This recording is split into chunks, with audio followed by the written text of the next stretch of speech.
오늘 하나님께서 우리에게 주시는 말씀은 구약성경 에스겔 37장 1절로부터 14절까지 말씀입니다.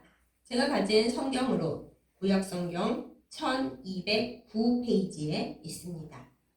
에스겔 37장 1절로부터 14절까지 말씀 제가 받들어 읽겠습니다. 여호와께서 권능으로 내게 임재하시고 그의 영으로 나를 데리고 가서 골짜기 가운데 두셨는데 거기 뼈가 가득하더라. 나를 그 뼈 사방으로 지나가게 하시기로 본즉 그 골짜기 지면에 뼈가 심이 많고 아주 말랐더라. 그가 내게 이르시되 인자야 이 뼈들이 능히 살 수 있겠느냐 하시기로 내가 대답하되 주 여호와여 주께서 아시나이다. 또 내게 이르시되 너는 이 모든 뼈에게 대언하여 이르기를 너희 마른 뼈들아 여호와의 말씀을 들을지어다. 주 여호와께서 이 뼈들에게 이같이 말씀하시기를 내가 생기를 너희에게 들어가게 하리니 너희가 살아나리라. 너희 위에 힘줄을 두고 살을 입히고 가죽으로 덮고 너희 속에 생기를 넣으리니 너희가 살아나리라. 또 내가 여호와인 줄 너희가 알리라 하셨다 하라. 이에 내가 명령을 따라 대언하니 대언할 때 소리가 나고 움직이며 이 뼈 저 뼈가 들어맞아 뼈들이 서로 연결되더라. 내가 또 보니 그 뼈에 힘줄이 생기고 살이 오르며 그 위에 가죽이 덮이나 그 속에 생기는 없더라. 또 내게 이르시되 인자야 너는 생기를 향하여 대언하라. 생기에게 대언하여 이르기를 주 여호와께서 이같이 말씀하시기를 생기야 사방에서부터 와서 이 죽음을 당한 자에게 붙어서 살아나게 하라 하셨다 하라. 이에 내가 그 명령대로 대언하였더니 생기가 그들에게 들어가매 그들이 곧 살아나서 일어나 서는데 극히 큰 군대더라. 또 내게 이르시되 인자야 이 뼈들은 이스라엘 온 족속이라. 그들이 이르기를 우리의 뼈들이 말랐고 우리의 소망이 없어졌으니 우리는 다 멸절되었다 하느니라. 그러므로 너는 대언하여 그들에게 이르기를 주 여호와께서 이같이 말씀하시기를 내 백성들아 내가 너희 무덤을 열고 너희로 거기에서 나오게 하고 이스라엘 땅으로 들어가게 하리라. 내 백성들아 내가 너희 무덤을 열고 너희로 거기에서 나오게 한즉 너희는 내가 여호와인 줄 알리라. 내가 또 내 영을 너희 속에 두어 너희가 살아나게 하고 내가 또 너희를 너희 고국 땅에 두리니 나 여호와가 이 일을 말하고 이룬 줄을 너희가 알리라. 여호와의 말씀이니라. 아멘. 기도하겠습니다. 사랑과 은혜가 충만하신 우리 아버지 하나님께서 우리를 사랑하여 주시고 불러주셔서 이 거룩한 주일에 예배하고 말씀을 나누게 하심을 감사드립니다. 이 말씀을 나눌 때 주의 성령이 주의 생기가 우리에게 임하게 하여 주시고 우리를 살려주셔서 하나님 앞에 새 힘을 얻고 믿음과 소망을 가지고 살아가는 저희들 다 되게 하여 주시옵소서. 예수님의 이름으로 간절히 기도드렸사옵나이다. 아멘. 성경에는 은혜롭고 좋은 이야기도 많이 있습니다만 때로는 읽다가 우리를 힘들게 하고 마음을 어렵게 하는 이야기들도 많이 있습니다. 하나님께서 은혜롭고 좋은 이야기만 해주시면 참 좋을 텐데 왜 이토록 역겹고 힘겨운 이야기까지 다 하실까? 처음에는 사람들이 많이 괴로워합니다. 그러나 잘 생각해 보십시오. 이것이 우리 인간의 현실입니다. 좋은 이야기만 할 수가 없고 세상이 나날이 흉악해져 갈 때에 성경에서 늘 곱고 아름답고 은혜로운 이야기만 한다면 우리는 현실을 바로 볼 수 없을 것입니다. 하나님께서는 성경을 때로는 날카로운 검으로 쓰셔서 우리의 흉악한 상처와 또한 피고름이 흐르는 모든 것들을 밝히 드러내게 하십니다. 옛날에 한때 유행했던 썰렁한 유머가 있죠. 어떤 사람이 영어로 위험을 데인저라고 하는데 영어를 몰라서 그것을 잘못 읽고 단거라고 읽었다고 합니다. 위험을 단 거라고 읽고 먹어버렸으니 그 사람이 어떻게 되겠습니까? 죽거나 최소한 병원 응급실에 실려갔겠죠. 마찬가지입니다. 이 세상에 죄와 더러운 것들이 가득 차 있는데 그 모든 쓰레기를 없다라고 눈을 가리고 위에 꽃들을 예쁘게 덮고 그 위에 향수까지 뿌려서 죄와 더러운 것은 없고 모든 것은 찬란하고 아름답다 이렇게 해서는 그 문제가 전혀 해결되지 않을 것입니다. 오히려 제때 해결하지 않았기 때문에 나중에는 문제가 더 엄청나게 커지고 해결할 수 없을 지경으로 심각해지겠죠. 그래서 우리를 사랑하시는 하나님은 성경을 통해서 우리에게 말씀하십니다. 너희는 너희가 처해 있는 현실의 어려움과 심각함을 바로 보아라. 너희가 보지 않겠다면 내가 그것을 알게 해주겠다. 이렇게 말씀을 하시면서 우리에게 성경을 통해 좋은 것뿐만 아니라 끔찍하고 괴로운 것까지 다 보게 하십니다. 오늘 우리가 보고 있는 굉장히 유명한 본문 에스겔 37장 1절에서 14절 말씀도 우리에게 상당히 껄끄럽고 흉측하게 느껴지는 환상입니다. 에스겔 선지자는 유다 백성들이 굉장히 어려움을 겪고 실망을 하고 미래에 대한 소망이 하나도 없을 바벨론 포로 생활 시대에 활동했던 선지자입니다. 먼저 북이스라엘이 망하고 이제 남유다까지 망해서 특히 남유다 백성들은 바벨론으로 포로가 되어 많이 끌려갔습니다. 그러니 무슨 소망이 있겠습니까? 예루살렘 성전은 다 무너져 버렸습니다. 남유다 사람들에게는 희한한 자부심이 하나 있었는데 전 세계에 높으신 여호와 하나님께서 자기들의 수도 예루살렘 성전에 계신다 하는 생각이었습니다. 그렇기 때문에 그들은 혼자 엉뚱한 생각들을 하고 있기를 하나님께서 계시는 이 예루살렘 성전은 전혀 무너지지 않을 거다라는 생각을 했습니다. 그런데 하나님께서는 그들의 그 교만함을 정말 싫어하셨답니다. 내가 이 성전에만 머물러 있지 아니하고 온 세계 위에 충만하고 너희가 무슨 부족처럼 나를 여기에 가두어 두고 하나님이 여기 계시니까 우리는 안 망해. 이 예루살렘 성전은 안 무너져. 이런 헛된 생각을 하고 있는데 웃기지 마라 그러셨습니다. 하나님께서 예루살렘 성전을 파괴되도록 두신 것이 역사 속에 무려 3번이나 되는데 제일 처음 파괴된 솔로몬 성전이 바로 이 에스겔 선지자가 활동하던 그 시대 바벨론이 남유다를 멸망시키고 백성들을 포로로 끌고 가던 그 시대였습니다. 성전이 무너지는 걸 처음 봤으니 그들이 얼마나 놀랬겠습니까? 이제 우리는 끝장이다. 이렇게 실망하고 절망했습니다. 에스겔 선지자는 그 시대에 백성들에게 너희가 비록 하나님께 잘못해서 포로가 되어 끌려가기는 하지만 하나님께서는 너희가 다시 되도록 회복되도록 지켜주시고 새롭게 하여 주실 것이다. 이 말씀을 끊임없이 전한 선지자였습니다. 하나님께서 그에게 그렇게 전하라고 늘 말씀을 주셨기 때문입니다. 에스겔 전체 내용 중에서도 가장 유명한 오늘의 말씀은 하나님께서 어느 날 에스겔에게 보여주신 환상입니다. 실제로 이런 일이 일어나는 게 아니라 하나님의 성령이 에스겔 선지자를 데리고 가셔서 보여주신 환상이라는 것을 잘 기억하고 말씀을 보시기 바랍니다. 오늘 말씀 속에서 에스겔이 직접 환상을 본 게 아닙니다. 어느 날 하나님께서 에스겔을 부르셔서 에스겔을 성령으로 데리고 어떤 곳으로 가셨는데 어디였는지 아십니까? 우리가 차마 꿈속에서도 보고 싶지 않은 장소, 바로 공동묘지였습니다. 공동묘지가 어디에 있었냐면 어느 골짜기, 음습한 골짜기에 있었는데 오늘 말씀에 보면은 묘사가 잘 돼 있죠. 거기에 뼈들이 가득했다 이렇게 적혀 있습니다. 뭐 예쁘게 무덤이 되어 있어도 공동묘지라는 건 무섭지 않습니까? 아이고 주여 제가 왜 여기 왔습니까? 그럴 텐데 봉분이 있는 무덤이 있는 것도 아니고 묘비가 있는 것도 아니고 오래된 막 흩어져 있는 뼈들만 산더미처럼 쌓여 있는 그런 공동묘지 골짜기였습니다. 게다가 에스겔이 환상이지만 그래도 자세히 보니까는 그 뼈가 지금 막 죽은 지 얼마 안 된 새 뼈도 아니고 죽은 지 오래돼서 아주 빽 말라있는 그런 많은 뼈들이었다라고 되어 있습니다. 이것이 바로 그 당시에 유다 포로들의 형편이었던 거죠. 바벨론으로 끌려가고 예루살렘 성전도 무너지고 나라가 다 없어진 판에 그들의 마음이 어떠했겠습니까? 마른 뼈와 같이 정말 아무 생각도 없고 아무 소망도 없고 솔직히 말하자면 하나님께 기도하고 싶지도 않았을 것입니다. 우리가 잘못했다고 하나님께서 우리를 버리셨구나.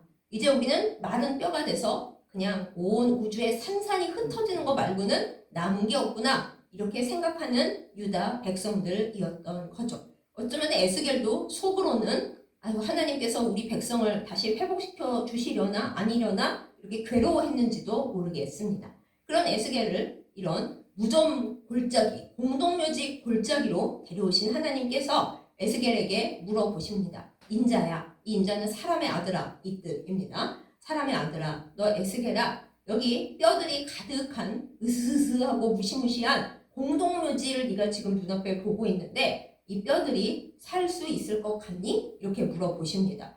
에스겔은 겸손하게 주여 주께서 아시나이다 이렇게 주님께로 대답을 돌렸지만은 아마 제가 에스겔이었다면은 아유 하나님 아무리 생각해봐도 이건 도대체 살 수 있을 것 같지가 않은데요? 이랬을 것 같아요. 여러분은 어떠십니까? 성경을 읽으시면서 그냥 쭉 읽으시지 말고 한번 생각을 해보세요. 하나님께서 어떤 성경의 인물에게 질문을 던지실 때 그 질문을 여러분 자신에게도 한번 받아보시기 바랍니다. 하나님께서 나를 환상 중에 혹은 꿈에 어떤 공동묘지로 데려가셨어요. 뼈들이 그냥 질비하고 그 뼈들은 물기 하나도 없이 쫙 다 말라있고 오래된 뼈들이에요. 그런 곳에 하나님께서 나를 데리고 가서 얘야 너 보기에 저 뼈들이 살 수 있을 것 같니? 라고 물어보셨다고 한번 생각을 해보세요. 여러분은 뭐라고 대답을 하실까요? 한번 생각을 해보세요. 속으로. 그런 다음에 이제 에스겔은 하나님께로 답을 미룹니다. 저는 모르겠고 하나님께서 아십니다. 저는 진짜 모르겠습니다. 이렇게 얘기를 했더니 하나님께서 말씀하시는 거예요. 내가 이 마른 뼈들, 산산이 흩어져 버린 이 뼈들에게 생기를 들어가게 할 거야. 뭔 생기요? 여호와의 바람입니다.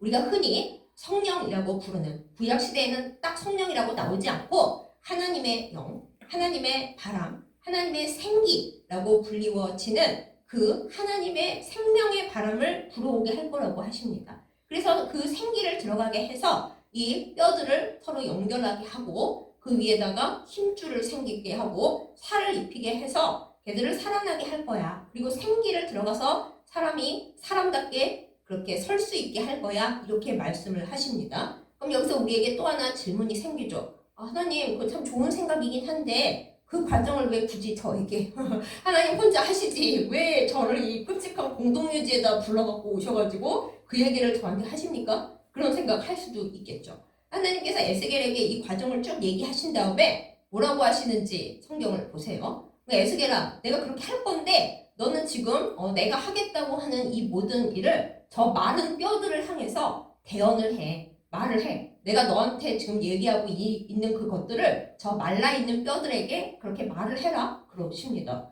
하나님 혼자 하시지 왜 저에게. 근데 어쩌겠어요. 하나님이 에스겔을 택하셔서 너는 지금 내가 한 이 말들 마른 뼈가 사람이 되어서 설 것이라는 이 이야기를 저 뼈들더러 전에 여호와께서 말씀하시기를 쭈루룩 얘기를 해 그러십니다. 에스겔이 하나님의 선지자니까 그렇죠. 하나님께서 시키시는 말씀을 내가 해야지. 그것이 선지자지. 그러고서는 하나님께서 얘기해라 하신 것을 대언을 했습니다. 대신 하나님을 대신하여 말을 했어요. 근데 처음에 말을 했더니 하나님께서 맨 처음 말씀하신 대로 뼈가 소리가 우우 나면서 그것도 좀 생각해보면 무섭죠. 뼈들이 소리가 딱딱딱딱 우우 나면서 서로 이리저리 들어맞습니다. 사람의 몸에 뼈가 206개 있다고 하죠. 혹시 제가 틀렸으면 여러분께서 알아서 다시 세보세요. 206개나 216개 그 정도 있다고 하는데 그 뼈가 다 흩어져 있던 뼈들이 그걸 타다다닥 맞아가지고 사람 몰골을 한 거예요. 그 다음에 뼈만 있어도 여전히 끔찍할 텐데 그 위에 하나님께서 말씀하신 대로 힘줄이 딱 생기고 그 다음에 가죽이 붙고 살이 붙고 따다닥 해가지고 사람 모양이 딱 됐어요. 근데 여러분 사실 죽어있는 시체로 바뀐 거지 이게 아직은 뭐 놀랍고 그런 건 아니죠. 뼈 상태에서 이제는 숨은 없는 시체 상태가 된 겁니다. 하나님이 일하시면 한 방에 좀 하시지 이렇게 살살 일을 하시는 거야? 그런데 하나님께서 에스겔에게 야 대언을 좀 더 해. 생기야 와서 이 죽어있는 사람들에게 죽음을 당하고 누워있는 이 사람들에게 와서 들어가라. 이렇게 너는 대언을 해라 라고 말씀을 해주십니다.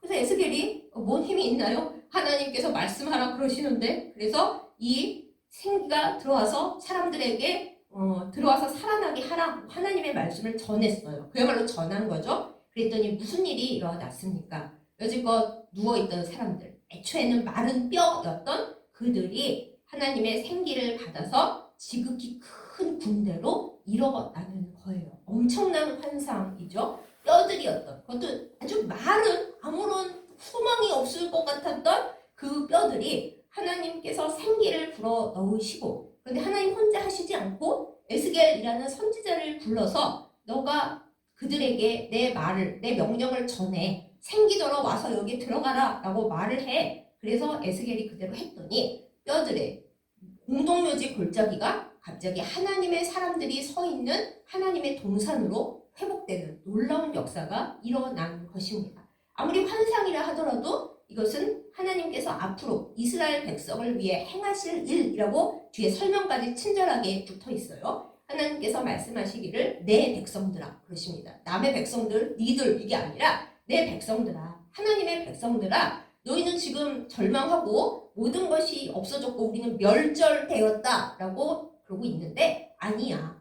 내가 마른 뼈들과 같은 너희들을 붙들어서 소망과 능력이 들어가게 하고, 근데 사람들의 능력이 아닙니다. 에스겔의 능력도 아닙니다. 하나님의 말씀, 하나님의 능력, 하나님의 생기가 에스겔의 대언을 통해서 에스겔이 말씀의 통로가 되어서 그 사람들에게 들어가게 해서 그들이 뼈가 아니라 아무 소망이 없는 죽은 자들이 아니라 하나님의 백성으로 다시금 살아나게 해주시겠다, 이렇게 위로와 소망을 주시는 겁니다. 그리고 하나님이 말씀 하나 더 하시죠. 너희가 지금 포로 생활하고 여기 끌려다니고 있는데 아니야, 내가 너희를 다시 고국으로 이스라엘 땅으로 돌아가게 해줄 거야. 이렇게까지 약속을 친절하게 주석까지 붙여서 말씀을 해주십니다.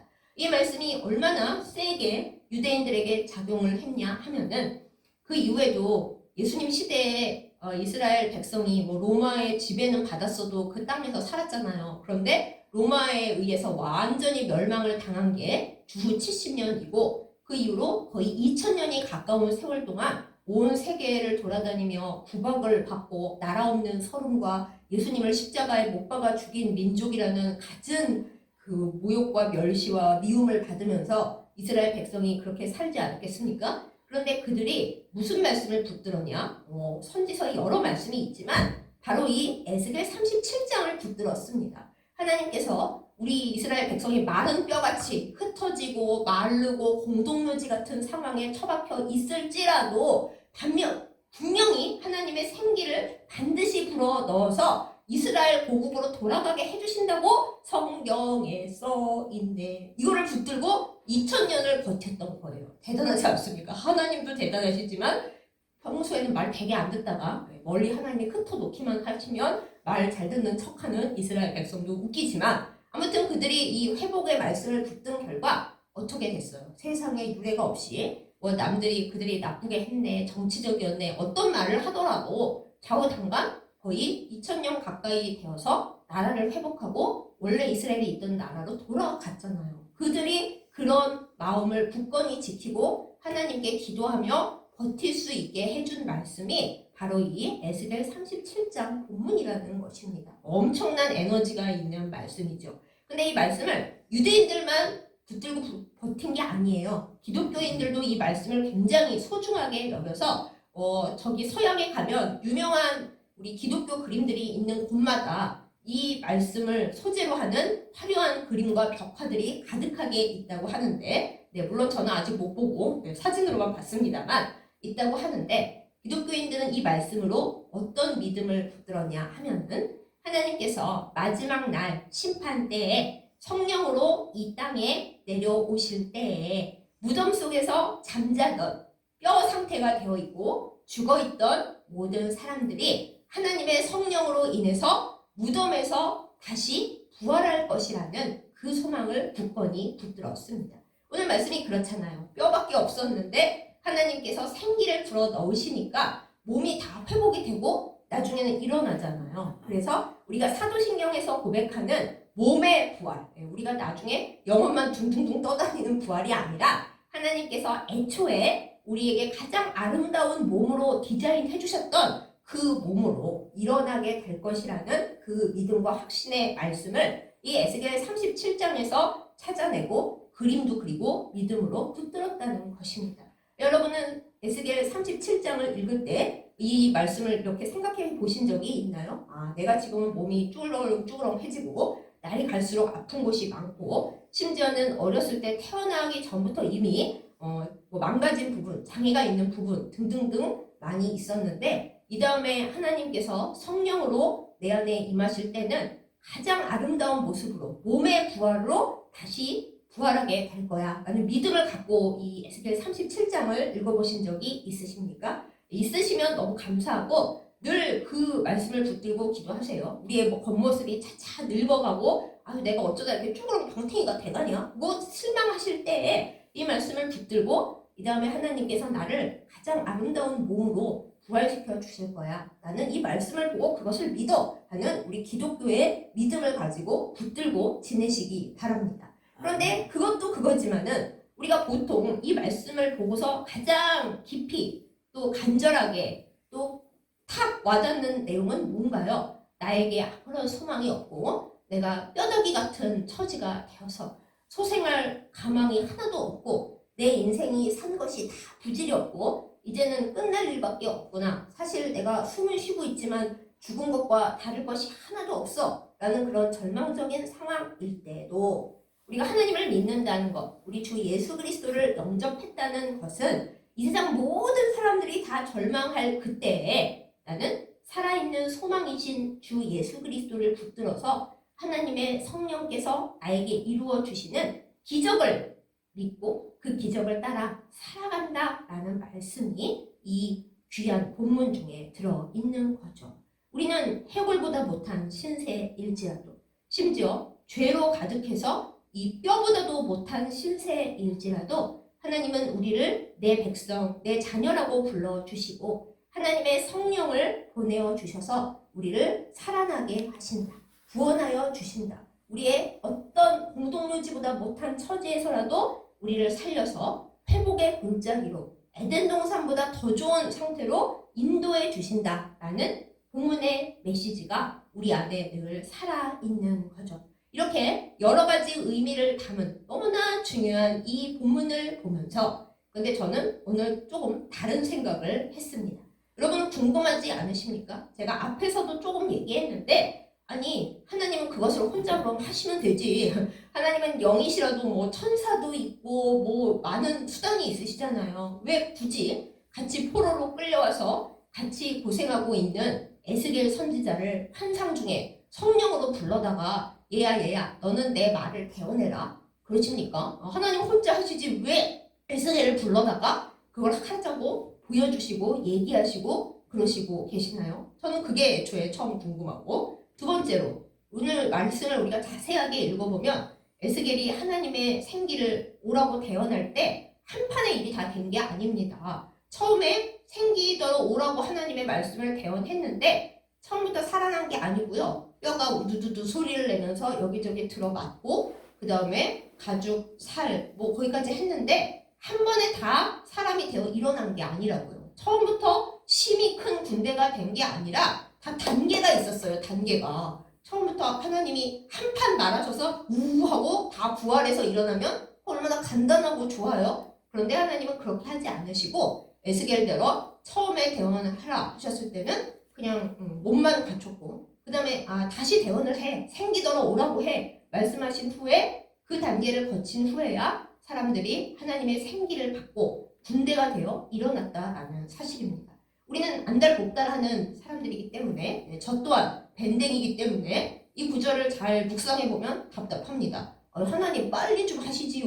그거를 뭐 하나님은 사실 한 판에 하실 수 있는 분인데 그걸 또 단계를 나눠가지고 에스겔 보고 처음에 대언해라 하셨다가 아직 안 살아나지 생기더러 다시 오라고 해. 또 대언해라. 그러셔서 이렇게 시간을 나눠서 쓰십니까? 그것도 저는 좀 궁금했어요. 여러분도 아마 잘 생각해 보시면 그렇네 이렇게 생각하신 분들 분명히 계실 거예요. 그럼 하나님은 굳이 왜 이렇게 하시는 것일까요?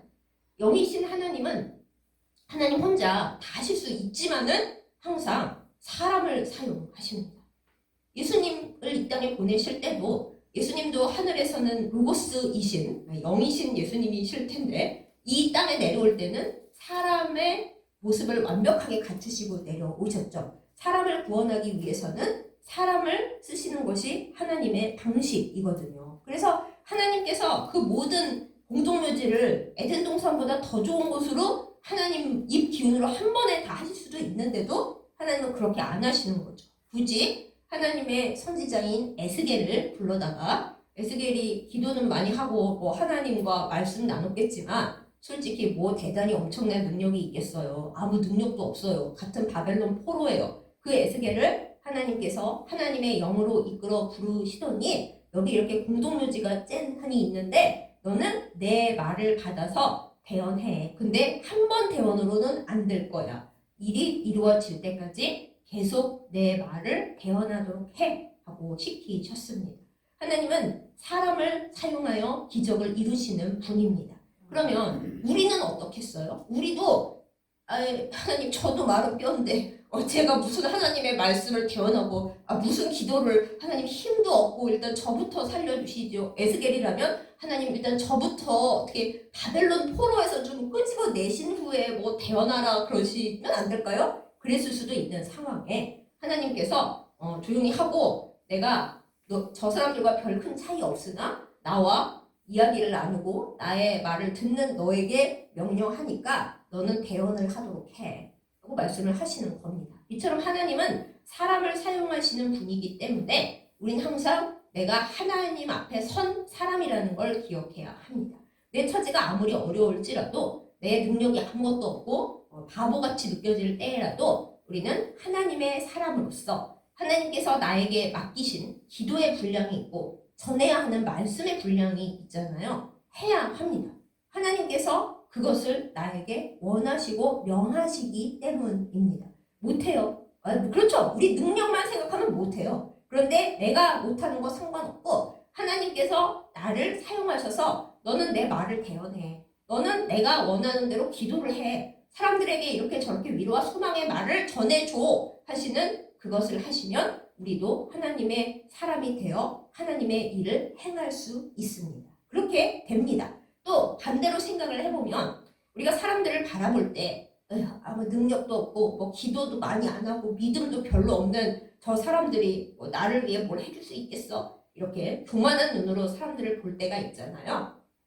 아닌 거예요. 영이신 하나님은 어떤 사람을 어떻게 불러다가 어떤 기적을 행하실지 우리가 알 수 없습니다. 그러므로 우리는 하나님께서 우리에게 만나게 해주시는 모든 사람들을 귀하게 생각하고 하나님께서 사람들을 통하여 어떤 좋은 일을 베푸실지 항상 기대하는 마음으로 살아가야 합니다. 하나님은 사람을 한 사람만 만드시지 않고 많은 사람들을 만드셨잖아요. 물론 우리가 사람들 때문에 슬퍼하고 화나고 실망할 때도 많이 있습니다. 아유 하나님 사람을 그냥 아담 혼자 만드시지 뭘 생육하고 번성하라고 하셔가지고 이 세상에 이렇게 난리통입니까? 그러고 싶을 때가 많이 있지만 그건 하나님의 뜻이 아니에요. 하나님은 많은 사람들이 있기를 바라셨고 그 많은 사람들이 서로 배워가면서 하나님의 뜻을 함께 이루어가기를 바라십니다.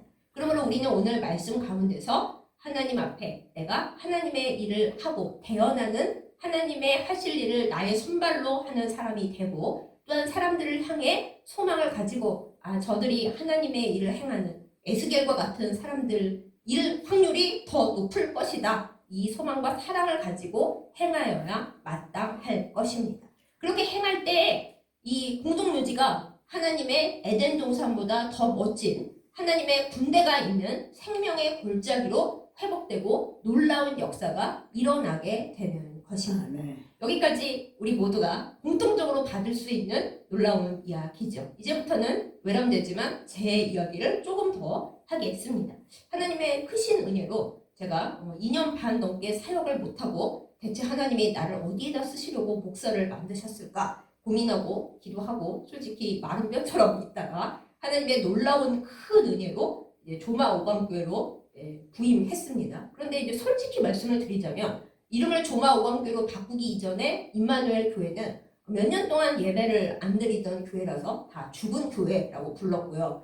마을에서도 평판이 굉장히 안 좋더라고요. 그래서 그 이전의 교회 사람들을 여기 남겨두면 더 이상 교회가 할 수가 없다. 다들 이렇게 말씀을 하시고 또 이제 저는 농사일도 못하고 또 장애가 있어서 운전도 못하고 그렇다고 식당에 나가서 봉사를 할 수도 없고 여러 가지 문제가 많은 애니까 저를 걱정해주는 동기들이 수진아 너는 거기서 목회하기 너무 힘들어. 너는 그곳에 결이 다른 목회자라 많이 어렵겠다. 걱정을 많이 해줘요. 그러면 제가 이제 생각을 하죠. 하나님, 이 교회는 오랫동안 죽어 있었던 교회라고 하고 또 전도하고 하기도 너무 힘이 들고 이 시골에서 전도를 하려면 제가 밭일도 잘하고 막 운전도 잘하고 식당 일도 좀 도와드리고 그리고 굉장히 명랑활발한 성격이어서 마을에 가서 어르신들과 막 얘기도 하고 그러면 좋겠는데 저는 그런 목회자가 못 되잖아요. 너무 힘이 듭니다 하고 제가 좀 많이 힘들어했죠. 게다가 이제 이 교회 형편을 안타깝게 여기셔서 여러분들께서 이제 선교 헌금으로 보내주시는데 물론 육신이 있으니까 저도 살아갈 만큼의 최소한의 생활비가 있어야겠죠. 하지만 제 마음속에서 전도도 못하고 있고 아직 이 죽어있는 교회를 살리지도 못했는데 성경 헌금을 받는 것이 과연 내가 맞는가? 나는 이게 정상적인 목회자인가? 굉장한 내적 갈등이 저에게 있습니다. 근데 제가 뭘 하겠어요? 할 수 있는 건 기도밖에 없으니 하나님 저는 이 죽어있는 교회를 살릴 만한 사역자입니까? 저는 여기서 이 결이 다르다는 평을 듣는 제가 무엇을 대체 할 수 있습니까? 하고 굉장히 이제 밤에는 열이 나고 그러면서 기도를 했어요. 그런데 이제 며칠 전에 가정 예배를 드리는 와중에 제가 생각하지 않은 제 기도의 내용으로서 하나님께서 답을 주셨어요. 또 잠시 여담을 드리자면 저는 처음 신대원을 갈 때부터 하나님께서 저에게 소명 말씀을 한 5번 제가 답답할 때마다 주셨는데 그때마다 변치도 않고 예레미야 1장 말씀만 받았습니다. 나중에 제가 또요? 또야? 예레미야 1장 왜겠어? 이럴 정도로 항상 하나님이 예레미야 1장만 주셔서 그냥 나의 영원한 소명 말씀은 예레미야 1장이야 하고 살았는데 이번에는 딴 거를 주셔서 신선하다, 새롭다. 이번에 하나님이 딴 말씀도 주시는구나 했는데 그 본문이 바로 오늘 본문 에스겔 37장 본문이었던 것입니다. 하나님께서 이제 저에게 기도 중에 이렇게 전달을 해 주셨어요. 그래, 네가 간 그곳이 죽어 있었던 곳 맞다. 너도 결이 다른 목회자인 것도 맞고 세상 사람들이 생각하는 기준으로 잘 못하는 것도 맞아. 그런데 내가 너를 데려간 그곳이 어디냐? 그곳이 어딘가요? 에스겔이 하나님의 영을 따라 간 이곳, 공동묘지. 쫙 죽어있는 뼈들만 깔려있고 살아갈 수 있겠느냐 없겠느냐 하나님이 말씀하실 때 에스겔이 할 말이 없어가지고 그것을 글쎄요 하나님만 아시지 않나요? 이럴 정도로 답이 안 나오는 그 공동묘지 골짜기에 하나님이 거기다 에스겔을 척 놓으시고 하나님 제가 여기서 뭐 해요? 뼈라도 모아서 어떻게 묻을까요? 그게 아니라 하나님이 에스겔에게 하신 말씀이 딱 하나 있어요. 너 내가 얘기하는 대로 그대로 대언을 해. 네가 못 살리겠지? 당연히 못 살리지. 지금 살리라는 게 아니고 너는 내가 말하는 걸 대언을 해. 그것이 너의 할 일이야. 이렇게 말씀을 하시잖아요. 저도 마찬가지였던 거죠. 하나님께서 이 죽어있는 교회 제가 살리기가 말도 안 되게 어렵고 저에게 아니다 할 수 있어 이런 능력이 아무것도 없고 선교응급을 해주시는 분들에게도 제가 너무 면목이 없고 낯이 없어서 어떻게 잘 되고 있어요? 라고 걱정해서 해주시는 말씀인데도 저는 막 깜짝깜짝 놀래는 뭐라고 말씀을 드리지? 이런 상황에서 제가 할 수 있는 일이 무엇일까요? 다 죽어 있다고 하는 거기 가면 되게 고생하실 겁니다 하고 사람들이 걱정하는 이곳에서 결이 다른 제가 할 수 있는 일이 무엇일까요? 하나님께서 말씀하십니다. 너가 하는 일은 내가 너에게 명하는 말을 대언하고 너 기도는 할 수 있다며. 그러면 그 기도를 열심히 그 모든 뼈들이 붙을 수 있을 정도로 열심히 기도를 해. 그게 너가 할 수 있는 일이고 너가 해야만 하는 일이야. 이렇게 저에게 말씀을 주시는 것이었습니다.